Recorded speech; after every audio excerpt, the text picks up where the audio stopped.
nós, pais, somos os principais responsáveis pela educação dos nossos filhos. Talvez você já tenha me ouvido falar isso muitas vezes, que a gente precisa ter um projeto educativo e que esse projeto educativo, ele tem vários aspectos e âmbitos que a gente deve cuidar e que a gente deve tentar, de alguma maneira, respeitar esse projeto educativo, né? Esse plano educativo, para que a gente consiga definir as pequenas metas no nosso dia de acordo com esse projeto educativo. Então eu queria que a gente conversasse um pouquinho sobre esse projeto educativo. Quais são esses aspectos, o que a gente tem que olhar nesse plano educativo, nesse projeto educativo, para que a gente consiga definir no nosso dia a dia o que a gente deve fazer, se está de acordo ou não com esse projeto educativo, e mais do que isso, se aquilo que a gente está fazendo, ele está obedecendo ou se ele está entrando em que aspecto do nosso plano educativo, se ele está nos ajudando a cumpri-lo ou se ele está nos atrapalhando. Então vamos lá, vocês sabem muito bem que nós, pais, somos os principais responsáveis pela educação dos nossos filhos.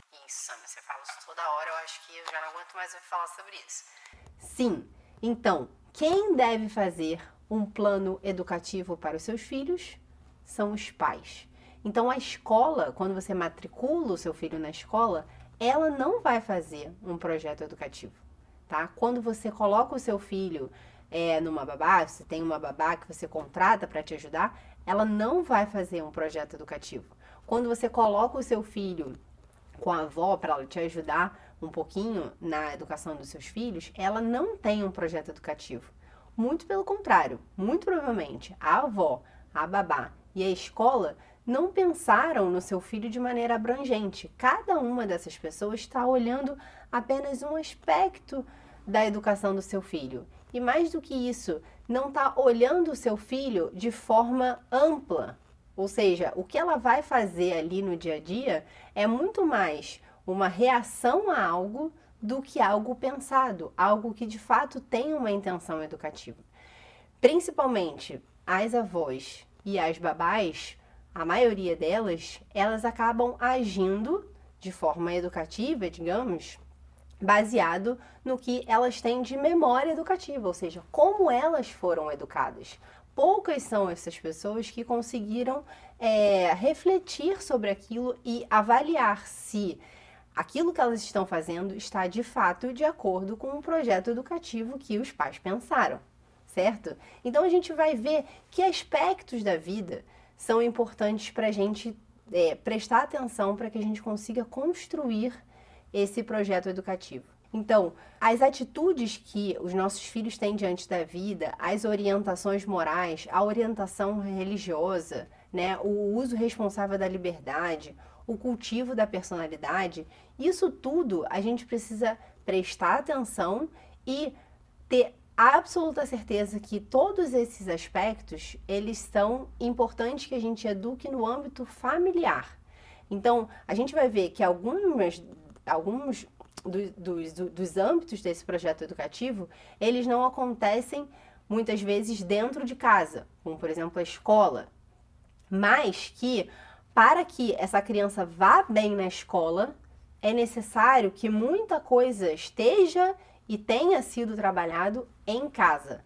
Então a escola, ela não vai fazer milagre. Vocês vão ver que ela está olhando, a maioria das escolas está olhando para apenas dois no máximo, planos, aspectos desse projeto educativo, tá bom? Então, que aspectos são esses que a gente tem que pensar quando a gente vai colocar num papel o projeto educativo dos nossos filhos?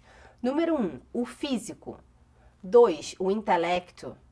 3, os afetos. 4, a vontade.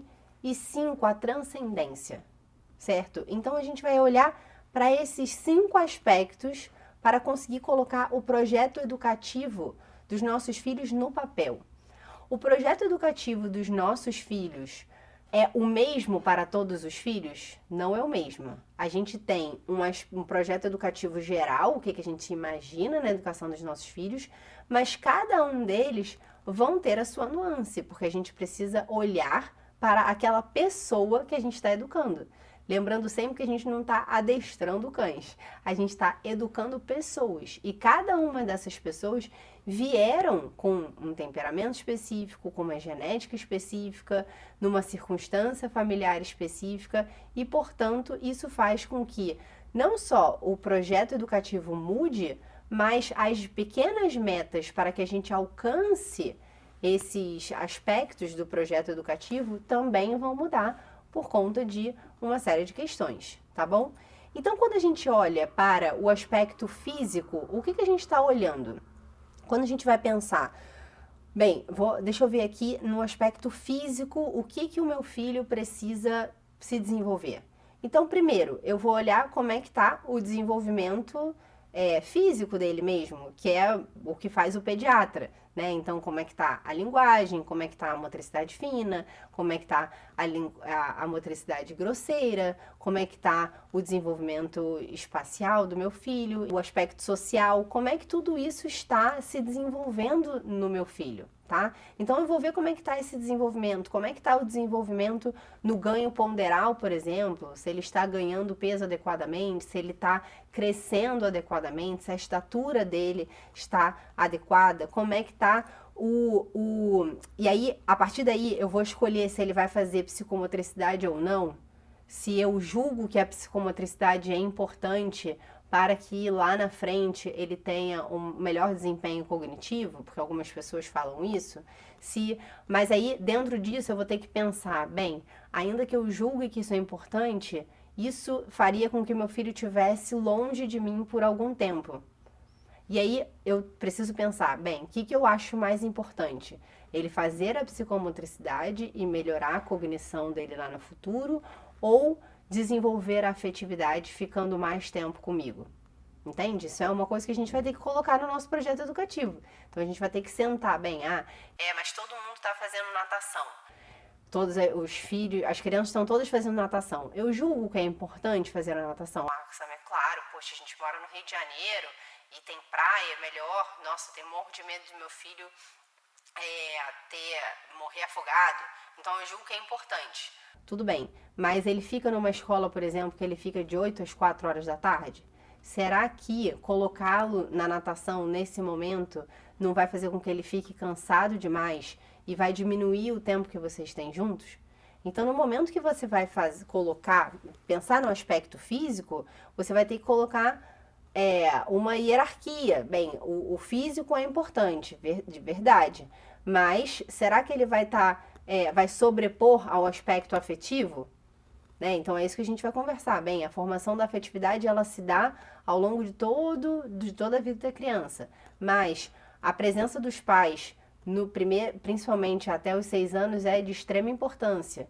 Então, será que eu colocando ele na natação, eu não vou tirar um tempo que ele precisa estar comigo? Ou será que ao colocar numa atividade extra, eu não percebo que ele está ficando muito irritado?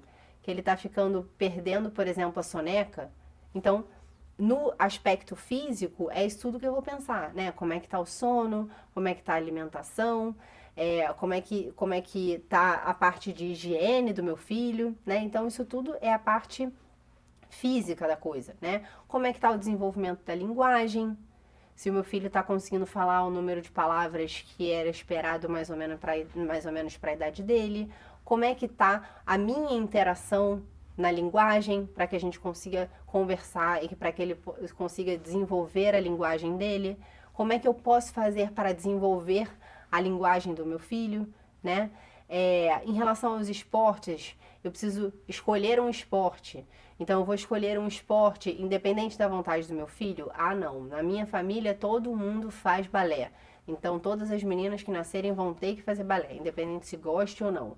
Ou não. Ah, não, mas ele não gosta, então eu prefiro que meu filho faça ginástica olímpica, né? Ou seja, levando em consideração todas essas coisas, aonde que a criança mora, uma série de coisas, e a gente vai pensando em todos esses aspectos, né? E o aspecto físico é um que os pais precisam pensar, né? Pensar em todos esses aspectos, avaliar o que eu encontro de importante ou não, aonde que pode estar algum tipo de lacuna que precisa ser preenchida, para ver se eu preciso levar num fonoaudiólogo, para ver se eu preciso levar num TO, por exemplo, para ver se eu preciso colocar em alguma atividade de psicomotricidade para desenvolver determinada coisa, mas é algo que eu posso delegar. Ou seja, depois que eu definir no meu plano, eu posso delegar para que outra pessoa faça. Então, não sou eu que preciso ensinar natação para o meu filho, não preciso aprender a ser uma professora de natação para ensinar, ou não sou eu que preciso ensinar a psicomotricidade, ou não sou eu que preciso me formar em fonoaudiologia para poder conseguir que ele se desenvolva, né?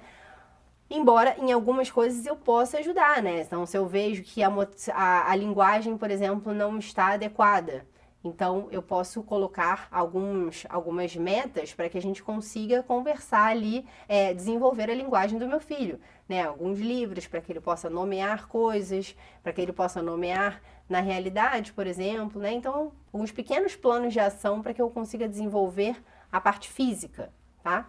Depois vem a parte do intelecto. Ou seja, no intelecto eu vou ver uma série de coisas relacionadas à inteligência. Ou seja, eu vou ter que pensar, na hora de escolher uma escola, por exemplo, que linha de aprendizado eu desejo? A educação clássica, uma educação montessoriana, uma educação construtivista, né? Qual é a escola que ele vai estudar? Ele vai estudar numa escola que é perto da minha casa? Ainda que não seja uma escola tão boa assim, mas porque eu julgo que ser perto é muito importante, ou dentro dessa escola, qual será o método de alfabetização? Né? Como é que está a consciência fonológica do meu filho? Será que ele está tendo raciocínio matemático? Será que ele está conseguindo fazer a decodificação de letras? Será que ele está se desenvolvendo na leitura? Será que ele está tendo compreensão textual? Será que ele tem a capacidade de narrar algo? Como está o desenvolvimento da sua atenção? Será que ele consegue identificar ideologias existentes e identificá-la, por exemplo, numa criança que seja mais velha? Será que eu consigo expor os dois lados para o meu filho? Será que eu consigo expor para o meu filho as grandes discussões dos temas atuais? Ou não, né? Então, será que eu estou desenvolvendo o espírito crítico do meu filho? O que seria desenvolver o espírito crítico? Desenvolver o espírito crítico não é fazer com que o meu filho ou minha filha critique tudo, né? Isso não é espírito crítico, ou seja, veja problema em tudo, né? O pessoal acha que espírito crítico vamos criticar tudo.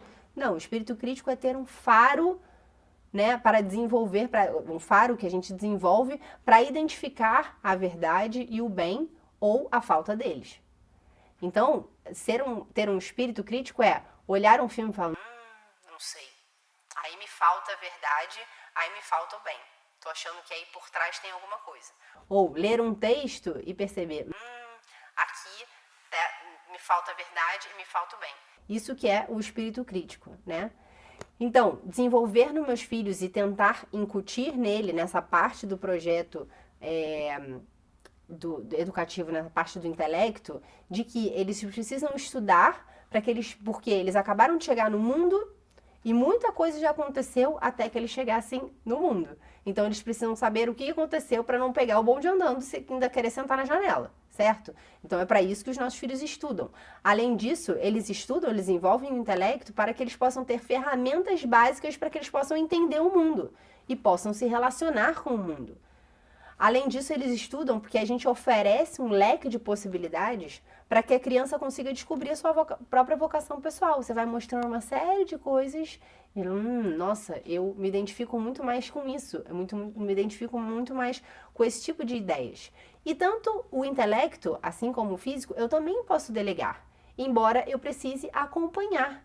Eu preciso, de fato, conseguir estar atenta a essas situações para que eu consiga avaliar antes da escola, antes de qualquer pessoa, meu filho está precisando de mais consciência fonológica, de mais compreensão de leitura. Como é que eu vou fazer isso? Como é que eu vou desenvolver? Que tipo de profissionais eu preciso pedir ajuda? Como é que eu posso fazer na minha própria casa? Né? Será que o meu filho não está sabendo as grandes discussões do mundo? Ou se ele está se deixando levar muito pelo que as pessoas dizem? Como é que eu preciso ajustar isso dentro da minha casa? Entende? Então, ainda que eu delegue, por exemplo, a escola ao curso de inglês, para que aprenda inglês, para que aprenda matemática, para que aprenda o português, que ele faça, por exemplo, um curso de alguma coisa, eu preciso saber o que está sendo ensinado ali. Gostou desse vídeo? Ele faz parte de uma das aulas que temos na comunidade Samia Marcili. Se quiser ter acesso ao conteúdo, clica no link da descrição.